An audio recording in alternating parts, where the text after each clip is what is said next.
Hello everyone. As promised yesterday, I'm here to kind of create a video of what the business scenario looks like post the present COVID-19 crisis.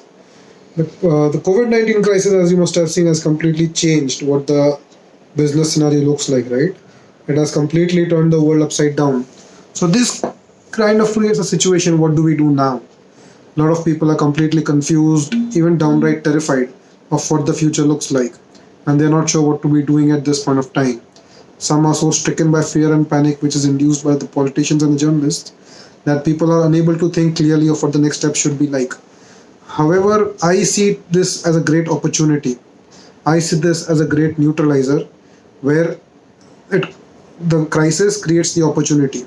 As it's already been told, the necessity is the mother of need, right? Has created that opportunity for you and for thousands of people like you outside to create the new system, to create a new future. There was a quote from a very well known person: necessity is the mother of innovation. There's another quote: the best way to predict future is to create it. This is the time to create the next future. If anyone who claims that this is what going to be the future is going to be look like, in all probabilities is going to be acting on it, and that is what we have to be doing right now. If you look at the entire existing scenario, the the way the government has been acting and the way the situation has been, right, one thing is universally clear: you have to take your business online. If right now you are not taking it online, you're as good as an extinct dinosaur. This has created a situation right now where you have to be proactive, you have to create the next steps, and you have to build the relationships with your customers like you have never before done.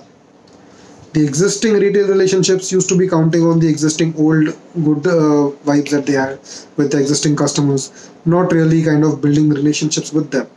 However, now the things are going to be changing, and you better be damn sure that you have to build those relationships with those customers, because if you don't, you're not going to be able to retain them, and marketing is only going to be becoming more and more competitive. So, if you look at the overall scenario, right, I'll kind of go through some of the basic large industries first, then move on to the other alternatives right now. First and foremost, which I would like to go on to elaborate about, is the real estate industry. I think the real estate industry is going to go through a major churn down right now. Most of the real estate properties used to be relying on the rents. People used to stay in rents, the commercial properties used to be on rent. However, if the departmental stores and the restaurants are unable to operate at full capacity, they are unable to be able to make their full revenues, right? So there's a possibility that they may not be able to pay the rent. So either the rent will have to be renegotiated down, or they'll have to vacate the premises. Either ways, there's likelihood of creating a huge supply demand conundrum, which could help in lowering the real estate prices. So I think at this point of time and for the foreseeable few months, real estate could be a good sector for investment, because the prices could go down, and the prices have been high for the past decade, and they've been consistently high ever since the 2008 crisis. This At this point of time, I see this is a possibility of the real estate prices going down, and if there are people who have the enough money to get into the real estate space, they can look into investing into the real estate space. The present ongoing crude crisis which we are seeing across the world, right, the crude prices have been dramatically falling. So this is another opportunity for all of you out there. As an investment scenario, I think investment in crude and other commodities could be a good idea, because it can help in increasing. Because there's only way up for it to go is to go up. It's already at $27-30 right now. There's no way it can fall lower. The only way for it to go is up. So I believe the commodities could be a good source of investment. Now, a disclaimer here: I'm not a financial advisor, so if it is just an opinion which I am sharing with you, and I hope that I won't be held liable for any of the opinions which I give over here. So, moving past the disclaimer, Robert Kiyosaki has always focused on silver and gold. He calls them God's money, and this point cannot be true than it is right now. If you look at silver and gold, these are permanent assets, and their value has never diminished. People were extremely happy when the government announced a $2 trillion bailout in the US. Likewise, similar governments in Europe have announced huge trillions of dollars and euros worth of bailouts. However, it creates a huge liquidity crisis uh, on the central banks of the respective countries, which can be unsustainable in the longer run. And this also leads to increased liquidity in the markets, which can really affect the central banks and the government's ability to pay back those loans. That is why, in a period like this, currency getting devalued is a very high probability.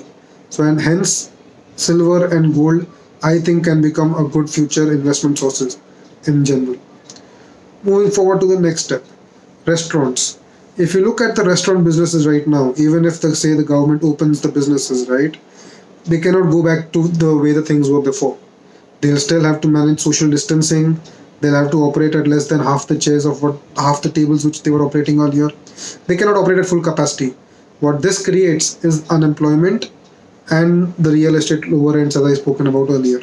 So, what is required at this point of time is to completely rethink the business model. In real innovations can come at this point in this restaurant space. Imagine a scenario where instead of people coming down to your restaurants, you take the restaurant experience back to the people's homes. This is just one of the innovation which I feel, if restaurants can really take up and really execute well, this could take them well into the 2020 and 2021 and really kind of give them an impetus which they are presently lacking. This could also create another alternate concept of cloud kitchens where home deliveries and those can be really ramped up really quickly, and the demand for home deliveries would really shoot up over the next 6 to 9 months.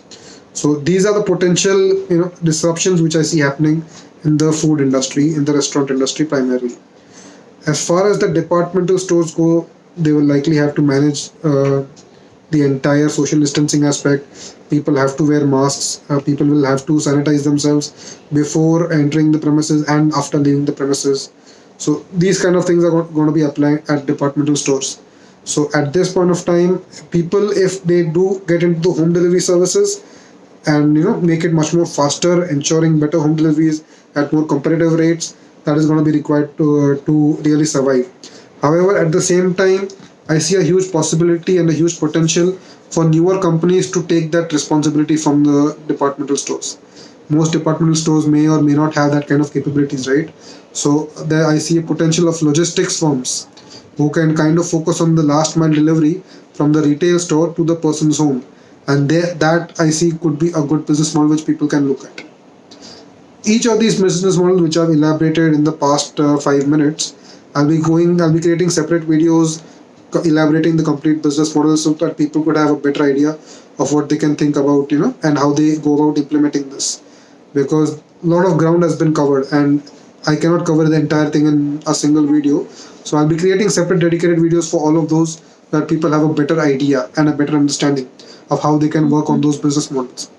However, one thing I would like to point out again, the most universal thing over here is taking your business online. If businesses are not going online at this point of time, as I mentioned it earlier and I'll mention it again, you will not survive. Businesses going online is a necessity, and that creates a huge opportunity at the same time, right? Most businesses are unequipped to handle going online themselves. So they'll need the support of individual freelancers and digital agencies who can help them take their business online. So that I see to be a huge potential business where people can create their own digital agencies or act as independent freelancers, helping small mom and pop businesses, small departmental stores go online. The demand for one man agencies is going to skyrocket. Not everyone can afford a full fledged agency with a monthly retainer and all the other expenses associated with that. That's why there's going to be a huge demand for freelancers, and freelancers will also have a great opportunity in building their own private businesses. If you look at how the job markets have been created, up until 100 years ago, the existing model of jobs never existed. People used to be working independently in their own respective businesses as independent freelancers, as independent service providers. We could see a shift back to that model at least for the foreseeable year or so, where people have to act as freelancers. and right now there's a huge demand for agency freelancers. I do plan to come up with a basic ebook and a video course down the line where people can look into the freelance model, how they can establish themselves as qualified freelancers and create a good value proposition over there. However, that's going to be for a different video which I'll be recording down the line. However, this is the third time I'm repeating that. I apologize for being so obvious about it, but the demand for agencies is going to go skyrocket right now. 1% digital freelance is going to be the next wave, because having a full-fledged marketing team of 10-20 people, paying them $10 an hour monthly wage is just unsustainable. This is going to be creating a huge demand for freelancers, and right now I believe is the good time to get into the freelance business model and start looking into how you can differentiate your services. You don't need to be a master of everything. Just focus on one thing. If you want to focus on SEO, you can focus on SEO. You want to do copywriting, you can do copywriting. You want to do social media, you want to do paid ads, performance marketing. Whichever you choose, become the best of your specialized field, and that will have far more value compared to being a generalist on multiple fields. And people will be lining up to pay you to help them go digital. So I've covered a vast array of topics over here. There are a few, and each of these models which I've mentioned earlier, I'm going to be creating separate videos as I mentioned earlier. And especially with the present scenario which has happened just 2 days back, where Amazon has raised the affiliate commissions, right? Half the entire affiliate market, the entire affiliate marketing gamut, almost half of the people who are doing affiliate marketing were relying on Amazon to be able to give them commissions. Now that affiliate marketing has completely changed because of Amazon's new policy, what would affiliate marketing look like? I'll be creating a video on that as well, so that people get a good idea of what the future looks like for affiliate marketing in general. So even e-commerce, with the Amazon's affiliate marketing strategy, with the new affiliate commission that they've done, it's also going to be changing e-commerce completely. It was told by a lot of established marketing gurus and other players that Amazon was responsible for almost 50% of all the marketing done online. That was primarily through affiliate commissions, a company which used to pay out billions of dollars of affiliate commissions every year. With this existing change, not only has it changed affiliate marketing, it has changed e-commerce as well for good. And the likely impact is still is going to be completely different, and Amazon could probably not be the e-commerce dominant player that it was until this point of time. It was the affiliate marketing which was the backbone of why Amazon was so successful. And with this move, Amazon probably may not be able to sustain the dominance for the longer run. So the kind of possibilities that are created after this, we'll have to discuss that in another video. And if you like this video, I would really like if you could share it to your friends and discuss on that. If there are certain points where you disagree with me, I would love to hear from you, and probably we could have a proper real discussion. And I'm always open to hearing if you feel that I'm incorrect in any point or any way. I'll be glad to discuss on those topics as well. So thank you so much for your time, and looking forward to make more videos to be able to help out more people. Thank you.